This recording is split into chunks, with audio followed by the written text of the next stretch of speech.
कर रहे हैं नागरिकता की। तो जैसा और हवलदार की वैकेंसी निकाली गई है उसमें कितना पोस्ट दिया गया है। दोस्तों अगर हम बात करें पोस्ट की तो एसएससी एमटीएस में 10,880 पोस्ट दिया गया है। वहीं अगर हम बात करें एसएससी हवलदार के लिए तो एसएससी हवलदार के लिए 529 पोस्ट यहाँ पे दिया गया है। 2023 के जो नई वैकेंसी आई है उसके हिसाब से। अब बात कर लेते हैं कि यदि आप एसएससी हवलदार बनना चाहते हैं, उसमें आवेदन करना चाहते हैं तो उसके लिए आपके पास योग्यता क्या होनी चाहिए। योग्यता में बात करते हैं तो सबसे पहले नंबर पे आता है कि आपकी जो 10th पास होना चाहिए। 10th आपका किसी भी सब्जेक्ट से हो सकता है। इसके बाद आपका जो उम्र होनी चाहिए वो 18 से 27 वर्ष के बीच में होनी चाहिए दोस्तों। इसके साथ साथ जो यदि आप ओबीसी हैं तो आपको 3 वर्ष, यदि आप एसटी/एससी कैंडिडेट हैं तो आपको 5 वर्ष यहाँ पे उम्र में छूट दिया जाएगा। इसके बाद बात करते हैं नागरिकता की। दोस्तों नागरिकता में आप भारत के नागरिक होने चाहिए दोस्तों। इसके साथ साथ अगर आप नेपाल या फिर भूटान के सिटीजनशिप भी आपके पास है या आप नागरिक हैं नेपाल या भूटान के, फिर भी आप इस एग्जाम के लिए आवेदन कर सकते हैं। अब बात कर लेते हैं कि इसका सिलेक्शन प्रोसेस कैसा होता है। इसमें यदि आप आवेदन कर देते हैं तो आपको क्या क्या करना होता है आवेदन करने के बाद। दोस्तों आवेदन करने के बाद इसका सिलेक्शन प्रोसेस की बात करें तो इसमें आपका सबसे पहले रिटन एग्जाम कराया जाता है। इसके बाद आता है आपका फिजिकल टेस्ट। इसके बाद आता है आपका डॉक्यूमेंट वेरिफिकेशन। डॉक्यूमेंट वेरिफिकेशन के बाद आप एसएससी हवलदार बन जाते हैं। बात कर लेते हैं पूरे स्टेप बाय स्टेप, यानी कि रिटन एग्जाम, फिजिकल टेस्ट और डॉक्यूमेंट वेरिफिकेशन के बारे में। दोस्तों सबसे पहले नंबर पे बात कर लेते हैं कि रिटन एग्जाम इसका कैसा होता है। दोस्तों अगर हम बात करें रिटन एग्जाम में तो रिटन एग्जाम में आपका 2 पेपर होता है, सेक्शन 1 और सेक्शन 2। दोस्तों सेक्शन 1 के बारे में सबसे पहले हम बात कर लेते हैं।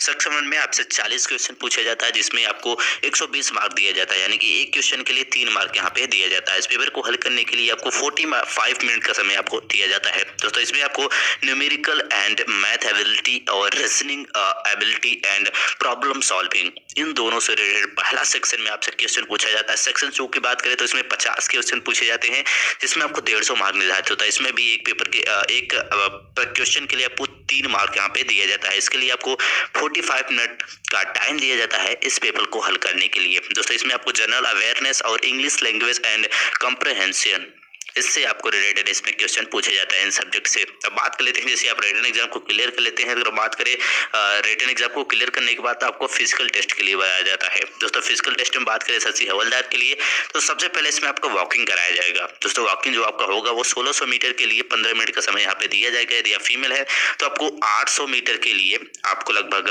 5 या 6 मिनट का समय यहाँ पे दिया जाएगा। दोस्तों इसके बाद आता है आपका वहाँ पे हाइट चेक किया जाएगा। यदि आप मेल कैंडिडेट है तो आपका 157.5 सेंटीमीटर आपकी हाइट होनी चाहिए, या फीमेल है तो 152 सेंटीमीटर आपकी हाइट होनी चाहिए। इसके बाद आता है चेस्ट, जो कि सिर्फ मेल कैंडिडेट के लिए होता है। जब मेल कैंडिडेट है तो आपका चेस्ट 81 से 86 सेंटीमीटर होना चाहिए। इसके बाद आता है आपका वेट। दोस्तों अगर आप मेल कैंडिडेट है तो आपको वहाँ पे वेट नहीं मांगा जाता है। यदि आप फीमेल कैंडिडेट है तो आपका वेट 48 किलो होना चाहिए। और कुछ जैसे कि आप ओबीसी या फिर एसटी कैंडिडेट है तो वेट में आपको कुछ छूट भी वहाँ पे दिया जाता है। ये सारी आपका प्रोसेस होता है। आपका वॉकिंग कराया जाता है। इसके बाद हाइट चेस्ट की आपका चेस्ट नापा जाता है, हाइट नापा जाता है, मेजर किया जाता है। इसके बाद फिजिकली रूप से आपको पूरी तरह से आपका फिजिकल टेस्ट लिया जाता है।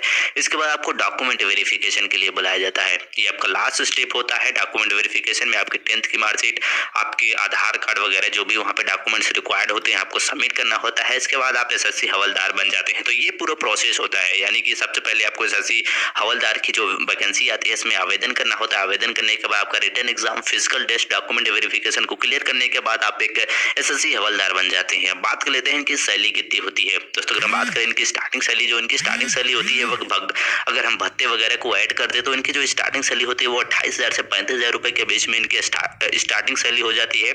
और जैसे जैसे एक्सपीरियंस होता है, प्रमोशन होता है, आगे चल के इनकी सैलरी इससे भी अधिक मिलती है। तो दोस्तों ये थी जानकारी एसएससी हवलदार कैसे बने। आई होप आप समझ गए होंगे कि एसएससी हवलदार की वैकेंसी के लिए कितना पोस्ट के लिए वैकेंसी निकाली गई है। इसके साथ साथ हमने आपको ये भी बताया इसके लिए योग्यता, इसका सिलेक्शन प्रोसेस कैसा होता है, रिटन एग्जाम में क्या क्या कराया जाता है, फिजिकल टेस्ट में क्या क्या कराया जाएगा और इनकी सैलरी कितनी होती है। दोस्तों अगर आप एसएससी हवलदार की न्यू वैकेंसी जो अभी आई है इसके बारे में आप आवेदन करना चाहते हैं तो आप जाके एसएससी sarkariresult.com पे जाके आप आसानी से इस एग्जाम के लिए फिल कर सकते हैं, आवेदन कर सकते हैं और आप एसएससी हवलदार बन सकते हैं। आई होप ये वीडियो